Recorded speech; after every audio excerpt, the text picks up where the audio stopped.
फैसला सूर्यमणि नगरनि एमएलए रामप्रसाद पानिलु आजिजा माबाय मकर संक्रांतिनि पिठेपुलि उत्सव चेंजाखा पांडव नारय अक्रांगि मानजाखा हुकबार मंत्री रतनलाल नाथ मानजाखा राज्यसभानि एमपी राजीव भट्टाचार्य एमसीनि मेयर दीपक मजुमदार नखबिते गुबुन आदंर आबाहायगेना आसालनि 13 कक्सारनि थांगै हास्तेनि हुकबार मंत्री रतनलाल नाथ साका हुकबार खलायने रक मिखिथों सिमिकाया बरक ओंखा कायसा गराक पिलार सिगाङै तलांनानि हिनै অবশ্যই এই দিনটি পালন করা হয়। এটা আমাদের ভারতীয় সংস্কৃতি। আপনারা জানেন যে এটা উত্তরায়ণের যাত্রার সূচনার দিন,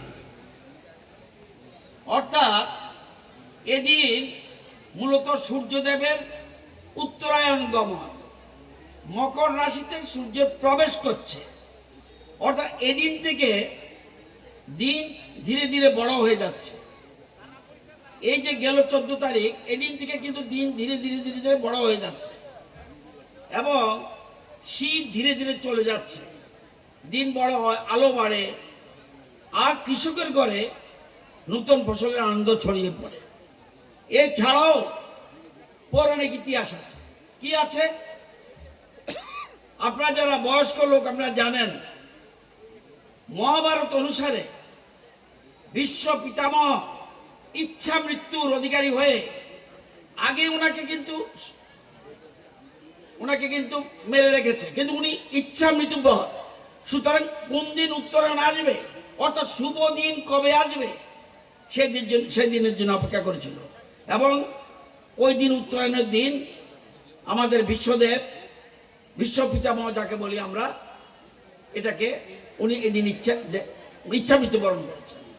আরেকটা পুরাণে আছে লেখা যে সূর্যদেব তার পুত্র শনিদেবের সাথে উনি মিট করবেন এবং মিলিত হন, যা পারিবারিক ঐক্য, সামাজিক সৌহার্দ্যের প্রতীক, মোস্ট ইম্পর্টেন্ট।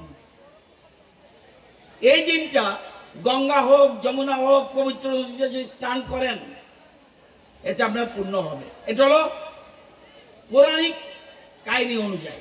আয়োজন করি, পিঠেপুলি উৎসব করি, গ্রামীণ মেলা করি, নগর সংকীর্তন করি, লোকসঙ্গীত করি, বাউল কীর্তন করি, পালা গান করি। এগুলি কাকতালীয় নয়, এগুলির পেছনে রয়েছে প্রকৃতি এবং কৃষি এবং মানুষের হাজার হাজার বছরের সম্পর্ক। শীতকাল আসলে ফসল তোলার সময়, এটি শুধু আনন্দের সময় নয়, এটা কৃষকদের সাফল্যের সময় এবং এই সাফল্য মনে করবেন এমনি এমনি আসে না। মাটির সঙ্গে লড়াই করে কৃষক, প্রকৃতির সঙ্গে বোঝাপড়া করে, অনিশ্চয়তার সঙ্গে সংগ্রাম করে একজন কৃষক ভোরে উঠে জমি প্রস্তুত করেন, বীজ বপন করেন, সেচ দেন, আগাছা পরিষ্কার করেন, ঝড় বৃষ্টি বন্যার সঙ্গে লড়েন, দিনের পর দিন, রাতের পর রাত। এই পরিশ্রমের শেষে আসে ফসল। এই কারণেই কৃষকদের ভাইয়েরা শুধু খাদ্য উৎপাদক নন, আমাদের সভ্যতার ভিত্তি, যেটা আমাদের প্রধান অতিথি বলেছেন, খুব ইম্পর্টেন্ট জিনিস। এটা কৃষি কখনো একক মানুষের কাজ নয়, এটা পারিবারিক সামাজিক প্রক্রিয়া। একটা যদি দেখলেন, এটা পিঠেপুলি, আমি অধ্যক্ষ মহোদয় পিঠেপুলি উৎসব করছেন, মোহনপুর থেকে পিঠেপুলি আসছে। সামাজিক সম্প্রীতি, পরিবারের মধ্যে বন্ধন, সমাজের সব লোককে এক জায়গায় জড়ো করা, এটা এখন কিন্তু ইদানিং কম দেখবেন। এই জন্য ভারতীয় সংস্কৃতি, পৃথিবীর সব মানুষ এখন ভারতীয় সংস্কৃতি ফলো করছে। সমস্ত দেশ, আমাদের দেশ বিবেকানন্দের দেশ, সব দেশ ভারতকে ফলো করছে।